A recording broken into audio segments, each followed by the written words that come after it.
I want to talk about my Utopia kitchen saute and fry pan. It's a cast iron. This is a really easy review for me. I've had this for 4 years and I love it. I'm a huge fan of cooking with cast iron. I just think it's unparalleled, the flavor that you get cooking with a cast iron pan, the crust that you can get on a pork chop or ribeye. It can't be beat. This pan came pre-seasoned and it's worked phenomenally for me. I do season it on my own from time to time just to build up the layer a little bit. And now it's to the point where I can fry an egg in it, no problem whatsoever.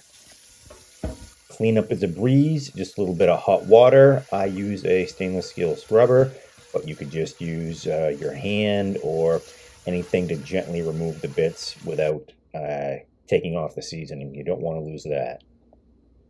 Like I said, this is a big thumbs up for me. I literally use this about 4 nights a week, especially in the wintertime when I'm not out on the grill. So it's tough to go wrong with this cast iron pan.